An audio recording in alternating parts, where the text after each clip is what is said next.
सुप्रभात बच्चों। इससे पहले कि आपकी पढ़ाई शुरू हो, आप अपना अटेंडेंस साइन कर लीजिए।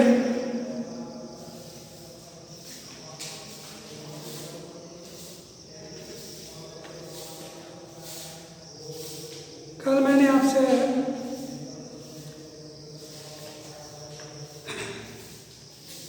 5 चैप्टर तक का व्याकरण का जो ये भाषा बोध है,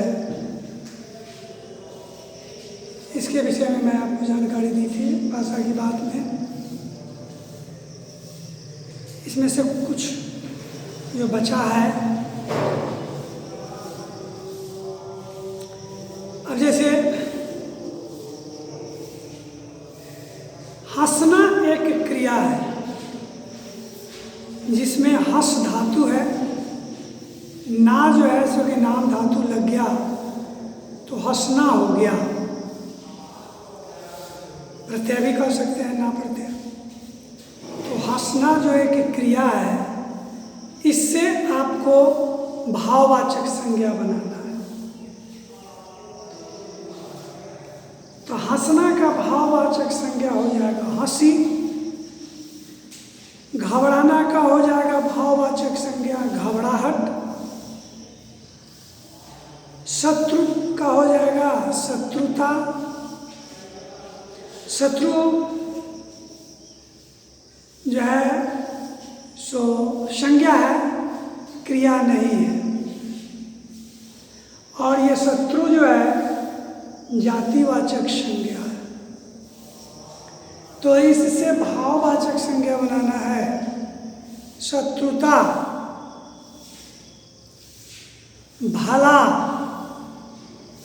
भला एक संज्ञा है जिससे भाववाचक संज्ञा बनाना है, तो भलाई होगा, भला का भलाई।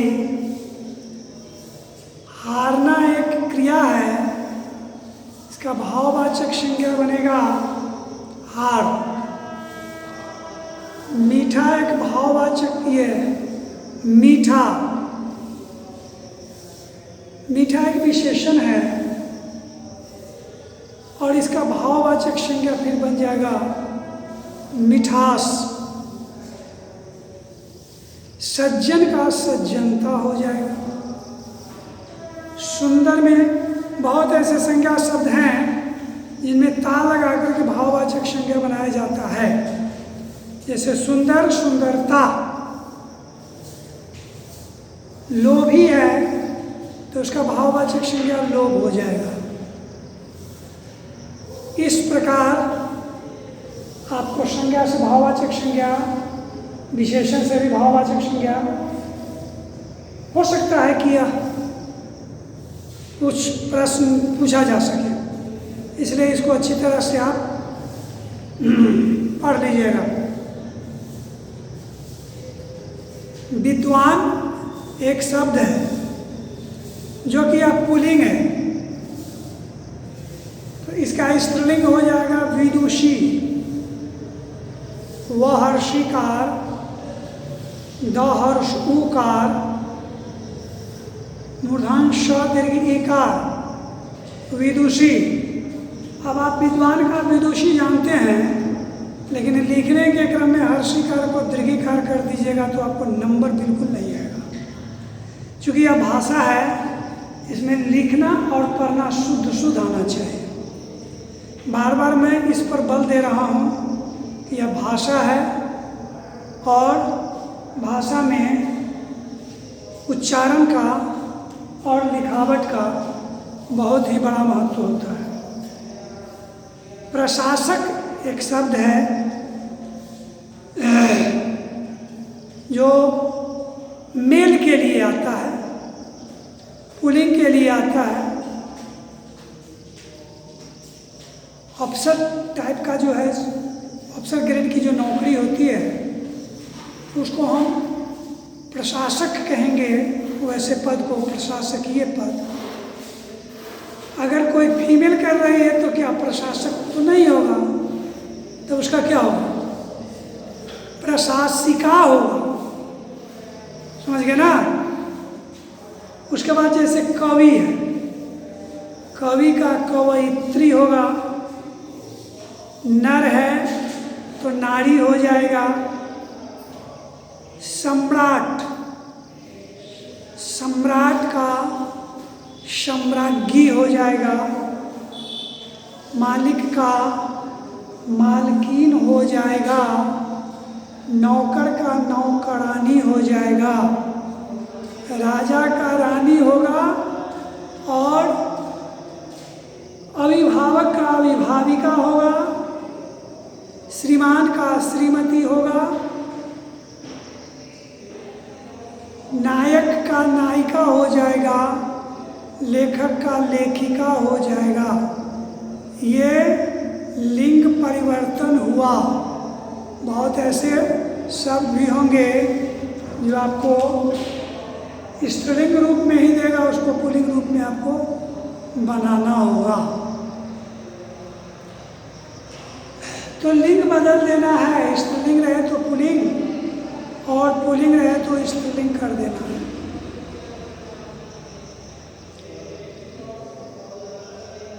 विलोम शब्द कल भी मैंने बताया था कि विलोम का मतलब उल्टा होता है।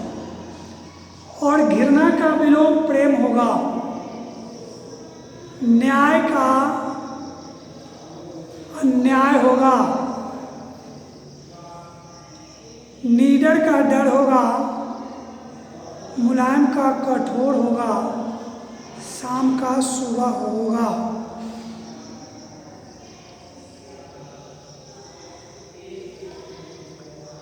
जूलिया कौन थी? तो जूलिया एक कुतिया थी।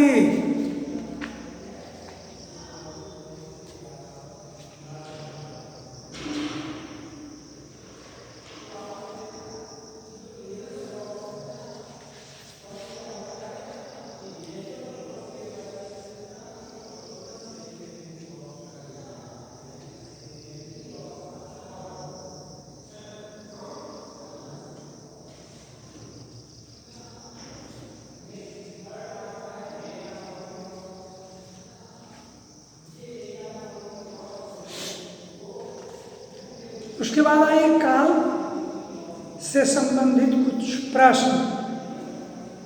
काल किसी काम के होने के समय का पता चलता है, उसे काल कहते हैं। मैं पढ़ता हूँ, इससे क्या बोध होता है? अभी जस्ट ये पढ़ने की काम चल रही है, पढ़ाई जारी है, पढ़ाई हो रहा है। पूर्व से ये काम शुरू होकर और वर्तमान समय में भी ये काम चल रहा है, तो ऐसे वाक्य को वर्तमान काल कहते हैं।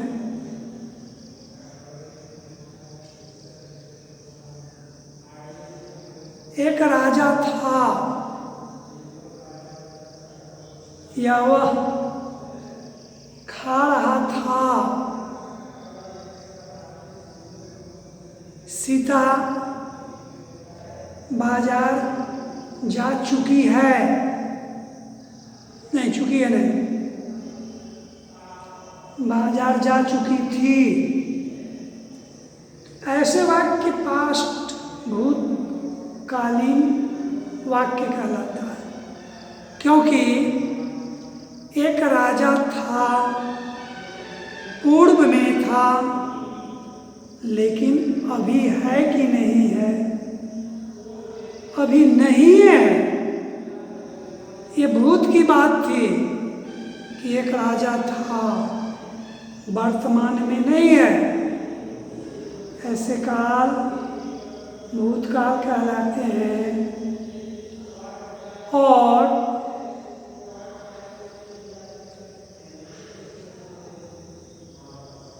भारत से कोरोना की महामारी चली चली जाएगी। अभी वर्तमान में है, भूत में था, जो भूत से होते हुए वर्तमान में भी वर्तमान है। लेकिन हम भविष्य की कल्पना करते हैं कि यह महामारी अब ज़्यादा दिन नहीं टिकेगी, आने वाले समय में ये चला जाएगा, समाप्त हो जाएगा। हम ये संभावना व्यक्त करते हैं। ऐसे काल भविष्यत काल होगा। भूतकाल के भी तीन, ये वर्तमान काल के तीन भेद, भूतकाल के 6 भेद, भविष्यत काल के भी किसी किसी बुक में 2 ही भेद है, किसी में 3 भेद है। तो अभी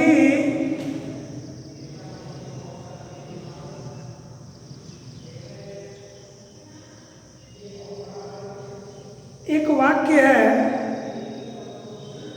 इसको अपूर्ण भूतकाल की क्रिया में बदलना है। जैसा आप जानते हैं कि भूतकाल के 6 भेद होते हैं: सामान्य भूत, आसन्न भूत, पूर्ण भूत, अपूर्ण भूत,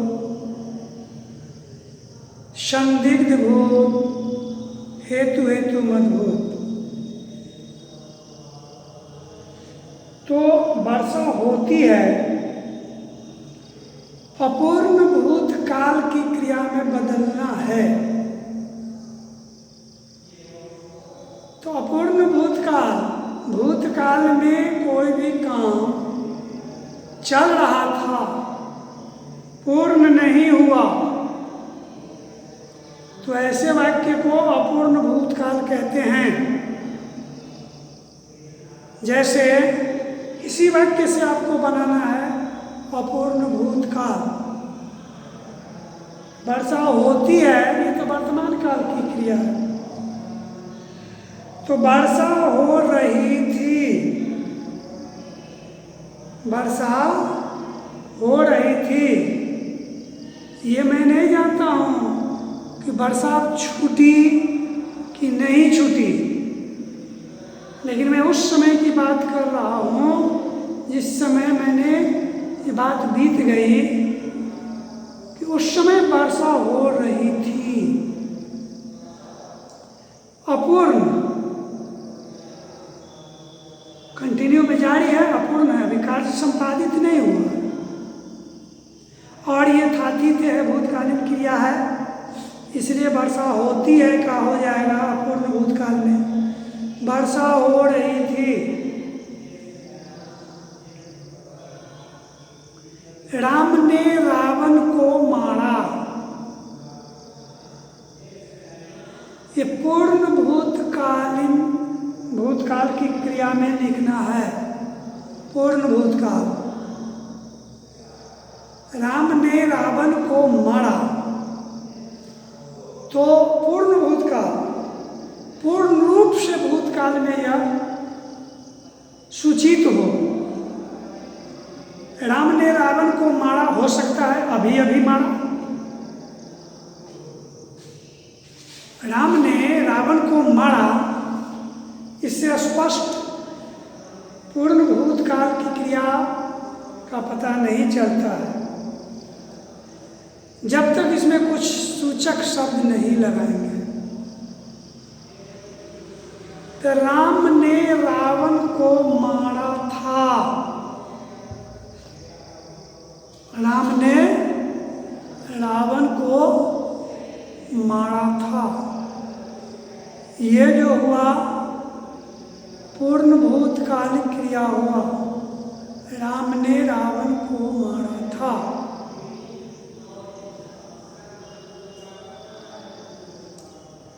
पिताजी आ गए हैं, संदिग्ध भूतकाल, भूतकाल में ही वाक्य हो लेकिन वाक्य में संदेह हो। वाक्य में संदेह हो, निश्चितता नहीं हो, वैसे वाक्य संदिग्ध भूतकाल कहलाता है। पिताजी आ गए हैं, अभी अभी या है चुका है, चुकी है, चुके हैं, सब वर्तमान काल की क्रिया है। तो पिताजी आ गए हैं, इसका हो जाएगा संदिग्ध भूतकाल में कि पिताजी आ गए होंगे। पूर्ण कन्फर्म हम नहीं हैं, पूर्ण कन्फर्म हम नहीं हैं कि आ ही गए होंगे, शायद आ गए होंगे। इसलिए हम भी जो है सो कि थोड़ा संदेह मुझे भी हो रही है। वैसे टाइम तो हो गया है उनके आने का, हो सकता है रास्ते में कहीं फंस गए होंगे किसी कार्य प्रयोजन में, लेकिन अनुमान लगा रहे हैं पिताजी आ गए होंगे। तो ये हो गया संदिग्ध भूतकाल की क्रिया। जो पढ़ा उसे सफलता मिली, तो इसको हेतु मध्य भूतकाल में, हेतु मध्य भूतकाल का मतलब ऐसा मैं किया होता तो ऐसा हो जाता, ये बात है। तो इसका होगा जो पढ़ा होता उसे सफलता मिली होती, जो पढ़ा उसे सफलता मिली, तो ये तो वर्तमान की बात है ना। हेतु मध्य भूतकाल, जो पढ़ा होता उसे सफलता मिली होती। जाहिर सी बात है, अगर पढ़ता तो उसे सफलता मिलती, न पढ़ा सफलता न मिली। असफलता एक चुनौती कही जाती है, इसे सामान्य भूतकाल में लिखना है। तो सामान्य भूतकाल में या ए ही लगता है। सफलता एक चुनौती कही जाती है ना, बल्कि सामान्य भूतकाल में होगा सफलता,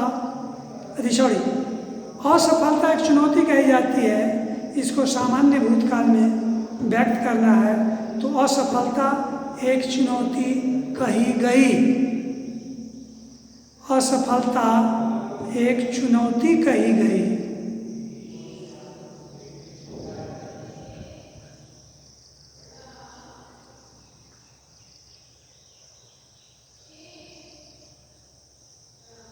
है भी लगा सकते हैं, असफलता एक चुनौती कही गई है। निम्नलिखित वाक्यों को पढ़कर उनमें निहित काल भेद को वाक्य के सामने लिखना है। अध्यापिका आ चुकी होगी, जैसे पिताजी आ गए होंगे संदिग्ध भूतकालीन क्रिया है, उसी तरह अध्यापिका आ चुकी होगी संदिग्ध भूतकाल के ये वाक्य हैं, तो इसमें संदिग्ध भूतकाल लिखना है।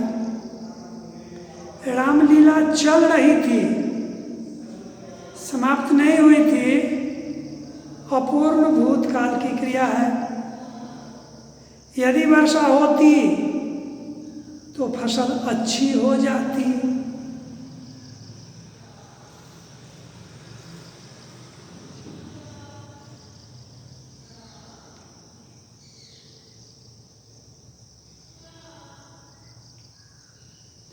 असफल नहीं है। यदि वर्षा होती तो फसल अच्छी हो जाती। तो ये हेतु मध्य भूतकाल है। हमने गलतियों से सबक सीखा है, हमने गलतियों से सबक सीखा, सामान्य भूतकाल की क्रिया है। गोस्वामी तुलसीदास जी ने रामायण लिखी पूर्ण भूतकालिक क्रिया है, लिख डाली। यद्यपि, यदि जोड़ अपि, संधि विच्छेद। सम्मान, सम जोड़ मान, म में हलन संयुक्त, सम म में हलन जोड़ युक्त संयुक्त। विद्या जोड़ आलय विद्यालय। सदैव, सदा धन एव सदैव। इति धन आदि इत्यादि। वर्ण के बारे में तो आपको मैं बता ही दिया था कि ये जो स्वर वर्ण और व्यंजन वर्ण होता है, स्वर वर्ण के ये कितने भेद होते हैं? करीब करीब 3 भेद होते हैं, मोटा मोटी 2 ही होता है। दीर्घ स्वर, हर्ष स्वर, प्लुत स्वर भी होता है, लेकिन प्लुत स्वर न के बराबर पूछे जाते हैं।